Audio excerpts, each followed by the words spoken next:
వరకు బహుజనుల కాపుల ఉద్ధరణకు పాటుపడి పదవుల కన్నా విలువలకు ప్రాధాన్యమిచ్చిన ముద్రగడ పద్మనాభం లేని లోటు తీరనుదని తెలుగు జనతా పార్టీ అధ్యక్షులు పెద్దింశెట్టి వెంకటేశ్వరరావు పేర్కొన్నారు. ముద్రగడ సుదీర్ఘ ఉద్యమ ప్రస్థానంలో రాజకీయంగా బంధుత్వాల పరంగా ఎంతో నష్టపోయినప్పటికీ స్వార్థం లేకుండా ఉన్నత వ్యక్తిత్వంతో జీవించారని గుర్తు చేశారు. కులమతాలు రాజకీయాలకు అతీతంగా రాష్ట్ర వ్యాప్తంగా అందరూ ఆయన నివాళులు అర్పిస్తున్నారని, ఆయన ఆశయ సాధనకు ప్రతి ఒక్కరూ కృషి చెయ్యాలని పిలుపునిచ్చారు.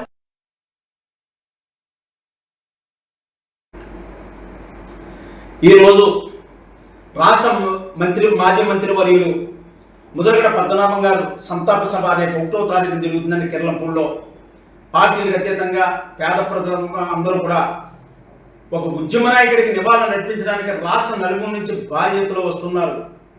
ఆయన గురించి రాష్ట్రంలో ఉన్న ప్రజల ప్రతి ఒక్కరు కూడా కొన్ని విషయాలు తెలుసుకోవాలి. కిర్లంపూడి మున్సిపల్ గారు మనవడండి. అయినా కిర్లంపూడి మున్సిపల్ గారు ముద్రగడ పద్మనాభం గారు మనవడు. ముద్రగడ పద్మనాభం గారికి ముద్రగడ్డ వీర రాఘవరావు గారు అనే ఒక అబ్బాయి, ఆ అబ్బాయి గారే ఎమ్మెల్యేగా 2 సార్లు ఎమ్మెల్యేగా ఇండిపెండెంట్గా నెగ్గిన ఘనత ఈ ముద్రగడ్డ కుటుంబానికి ఇవాళ నుంచి కాదండి, అప్పుడు ఇప్పటి నుంచో కూడా ఉంది. ఈ ముద్రగడ్డ రావు గారి కుమారుడే ఈ ముద్రగడ పద్మనాభం గారు. ఈ ముద్రగడ పద్మనాభం గారు 1978 సంవత్సరంలో ఎమ్మెల్యేగా నెగ్గారండి. ఈతో పాటుగా రాష్ట్రంలో ఉన్న ముఖ్య నాయకులు నారా చంద్రబాబు నాయుడు గారు కానీ, ఏమంటే వైఎస్ రాజశేఖర రెడ్డి కానీ, కేఈ కృష్ణమూర్తి, నలుగురు కూడా 1978 అసెంబ్లీకి వచ్చిన యువకులు. ఈ యువకుల్లో ఎక్కువ డబ్బున్న వ్యక్తి ఎవరంటే ఈ ముద్రగడ పద్మనాభం గారే. 100 ఎకరాలు ఆ రోజుల్లో ఉన్న వ్యక్తి ఈ ముద్రగడ పద్మనాభం గారు. ముఖ్యమంత్రి అవ్వాల్సిన స్థాయి ఉన్న వ్యక్తి.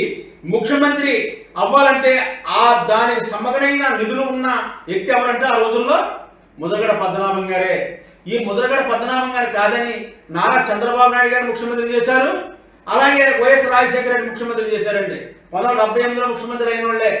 కానీ ఈ విషయం ఎవరికైతే తెలుసండి, అటువంటి దమ్మున్న నాయకుడు, కాపు సామాజిక వర్గం, బలమైన సామాజిక వర్గం, ఆ సామాజిక వర్గంలో పుట్టిన వ్యక్తి ఈ ముద్రగడ పద్మనాభం గారు. ఈయన ఉద్యమం మాట ఇచ్చాడంటే మాట మీద నిలబడిపోయిన ఏకైక వ్యక్తి. 4 సార్లు ఎమ్మెల్యే చేశారు, ఒకసారి మంత్రి చేశారు, 2 సార్లు మంత్రి చేశారు, ఒకసారి ఎంపీ చేశారు. కాపుల గురించి జాతికి, నేను పుట్టిన జాతికి ఖచ్చితంగా న్యాయం చేయాలి, నా జాతిలో ఖచ్చితంగా న్యాయం జరగాలంటే కాపులు బీసీలో కలపాలని ఆయన అనేక రకాల ఉద్యమాలు చేశారు. ఏమంటే కాపులకి ఏదో చేయాలనే సంకల్పంతో 2 సార్లు కేబినెట్ మంత్రిని కూడా రాజీనామా చేయటం, ప్రభుత్వం మీద రివర్స్ అవటం, కాపులు ఖచ్చితంగా న్యాయం చేయాలన్నాం.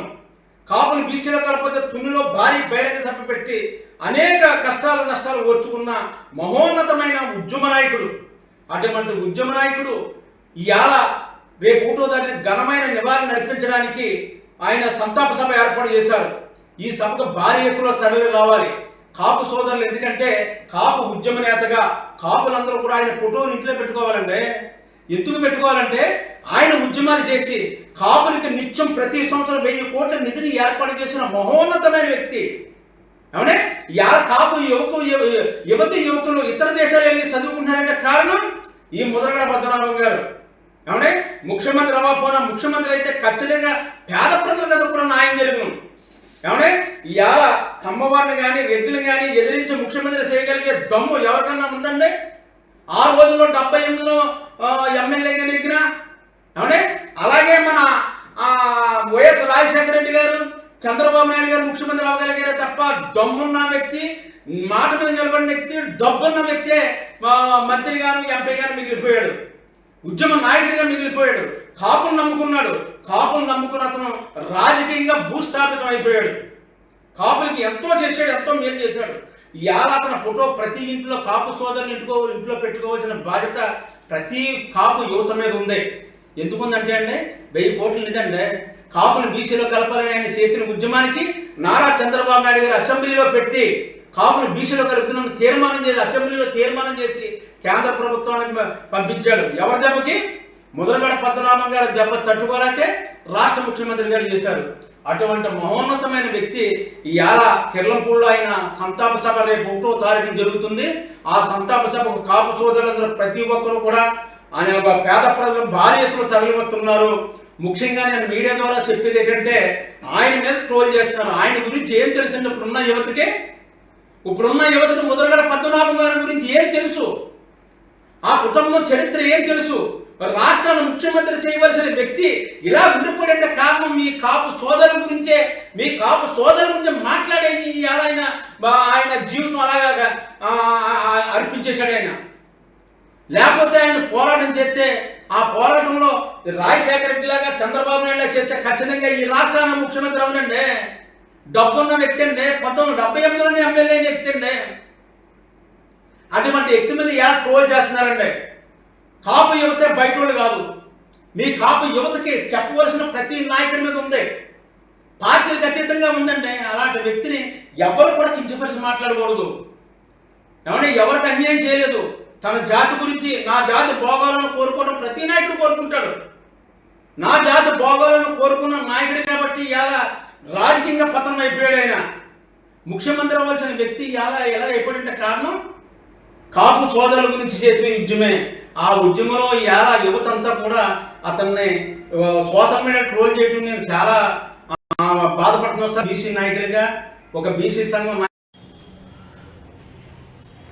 స్వర్గీయ మంత్రి, కాపు దిగ్గజ నేత, బహుజన వర్గాలు రాజ్యాధికారంలోకి రావాలని తన తుది శ్వాస వరకు పరితపించిన ముద్రగడ పద్మనాభం గారు లేని లోటు రాష్ట్రానికి ఎంతో తీరనిదని తెలుగు జనతా పార్టీ అధ్యక్షులు మరియు కాకినాడకు చెందిన పెద్దింశెట్టి వెంకటేశ్వరరావు ఆవేదన వ్యక్తం చేశారు.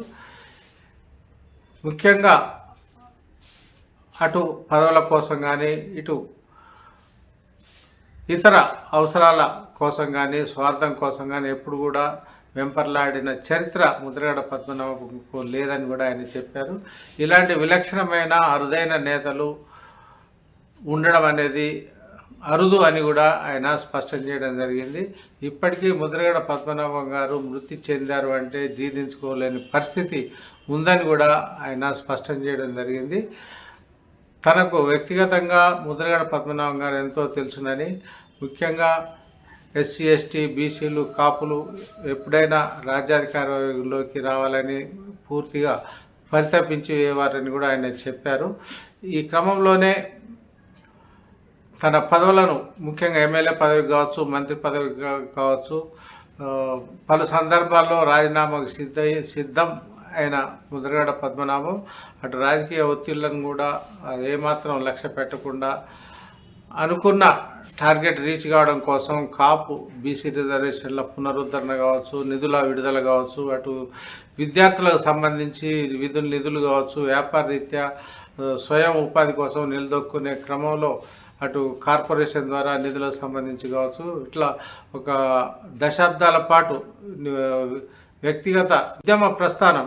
వాస్తవానికి పద్మనాభం గారి తండ్రి వీరరాఘవ గారు 2 సార్లు ఎమ్మెల్యేగా పనిచేసిన వ్యక్తి అని 1978 బ్యాచ్కి చెందిన ముద్రగడ పద్మనాభం గారు ఏనాడో ముఖ్యమంత్రిగా నియమితులు కావాల్సి ఉందని, అయితే ఎప్పుడు కూడా పదవుల కోసం పాకులాడకుండా సిద్ధాంత నిబద్ధత కోసం పోరాడిన నేత ముద్రగడ పద్మనాభం అనడంలో సందేహం లేదని కూడా పెద్దింశెట్టి వెంకటేశ్వరరావు గారు స్పష్టం చేయడం జరిగింది.